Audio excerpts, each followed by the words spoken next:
आता आपल्या आवडत्या मालिकेचे संपूर्ण भाग मालिका प्रसारित झाल्यानंतर लगेचच पाहू शकता फक्त सन नेक्स्ट वर. भारतातील प्रेक्षकांसाठी मोफत सेवा. ग सुगंधा, अखेर रडतेस काय? IAS ऑफिसर व्हायचं ना तुला? मग अशा छोट्या छोट्या गोष्टींवरून रडणार आहेस तू?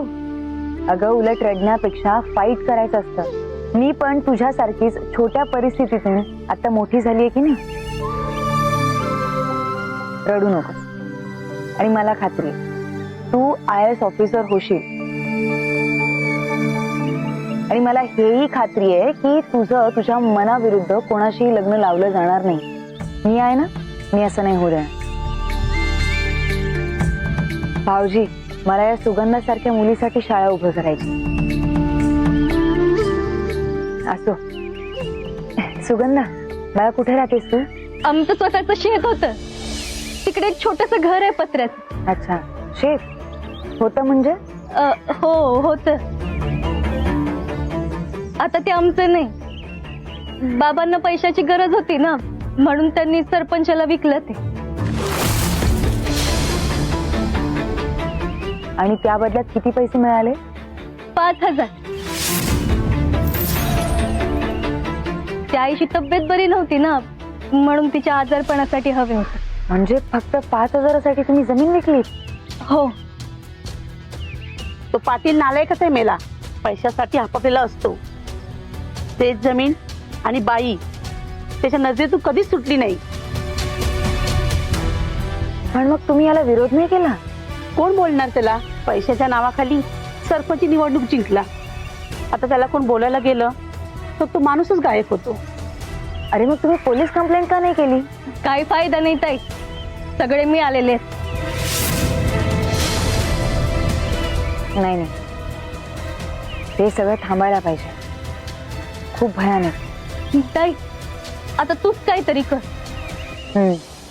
सगळ्यात आधी ना त्या पाटलावरती कारवाई करायला हवी. त्याच्या तावडीतून ती सरकारी जागा सोडवायला हवी आणि त्याला कायद्याच्या हातात द्यायला हवं. गोदामावशी, तुमची जरा मदत लागेल. हो, काय मदत लागेल ना ती सांग. सांगते. बरं सुगंधा, तू जा बाळा घे. नाही ताई, मी पण तुला मदत करणार. अगं नाही, हे तुझं काम नाहीये. नाही ताई, मी तुला हवी ती मदत करेन ना. प्लीज माझ्याकडून ही संधी हिरावून घेऊ नको. आणि तू कशाला काळजी करते ग माझी? तू आहेस ना, मग मला काय भीती? हो ना गोदा मावशी? आता हिच्या हट्टा पुढं कोण काय करणार? म्हणून सुंदरी, हिच्याकडे बघितलं ना की मला तुझी आठवण येते. आता तूच ठरव काय ते. बरं ठीक आहे, तू थांब आमच्यासोबत या मिशन मध्ये.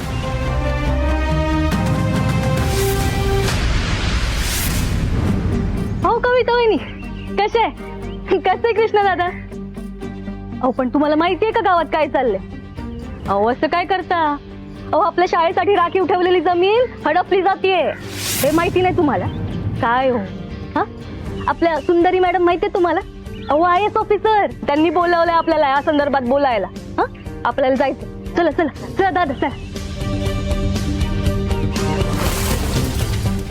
डेंजर आहे सुंदरी, पाटील साहेबांना सांगितलं पाहिजे.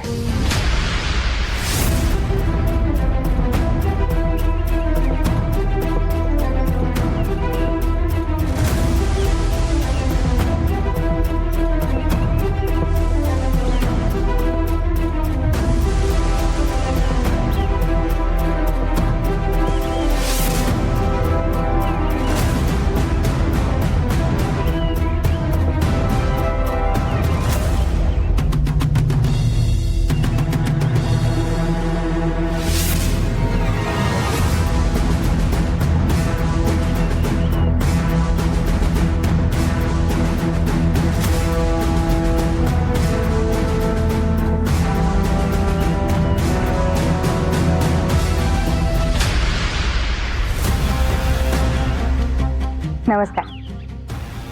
सगळ्यात आधी खूप खूप धन्यवाद. माझ्या एका बोलण्यावर तुम्ही इथे आला. अगं असं कसं सुंदरी, तुला लहानाचं मोठं होताना आम्ही पाहिलंय आणि तू बोलवलं असणार म्हणजे नक्कीच काहीतरी महत्वाचं असणार. मग आम्ही सगळे येणारच ना? नाही खरंय, तुमच्या सगळ्यांचं तेवढं प्रेम आहेच माझ्यावर.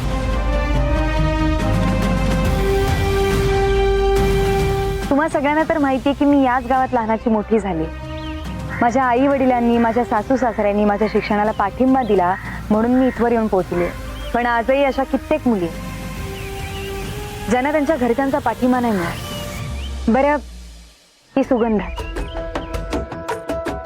खेळण्याच्या, बागडण्याच्या, शिक्षणाच्या वयात तिचे घरचे हिच्या मनाविरुद्ध कोणाशी तरी लग्न लावून देतात. आणि अशा कित्येक मुली आहेत ज्यांना शिक्षणापासून लांब ठेवलं जातं. तुम्हाला माहिती का हे सगळं का होतंय?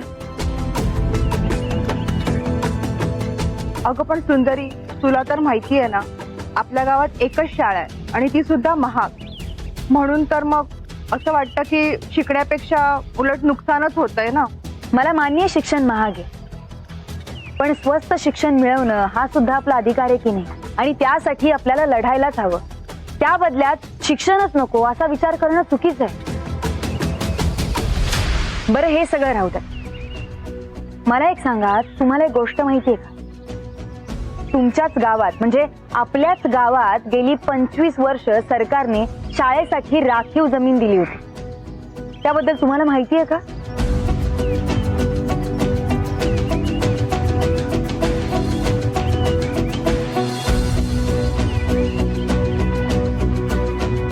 कसं माहित असणार? कारण याच गावातल्या काही माणसांनी त्यांच्या स्वार्थासाठी, त्यांच्या स्वतःच्या हितासाठी ही गोष्ट तुमच्यापर्यंत पोहोचू दिली नाही. कोण आहे असं? त्याचं नाव सांग, चांगला जाब विचारू त्याला.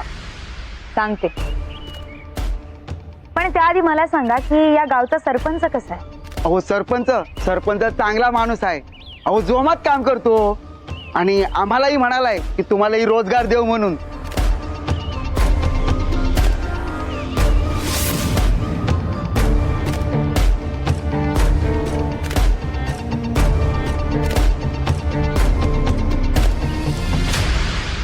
अरे काय रे पिपाणी, यावेळेस फक्त 2 लाखाचा फायदा.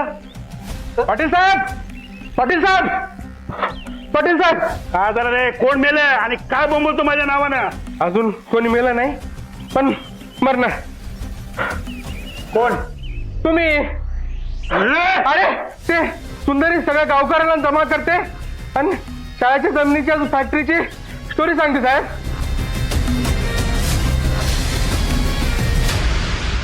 बरं, आता मला पुरुषांचं मत कळालं, पण बायकांचं काय? बायकांनी अजून काही सांगितलेलं नाहीये. काय कमलाताई, सगळं चांगलं आहे. सगळं चांगलंय? आता कशाला घाबरायचं?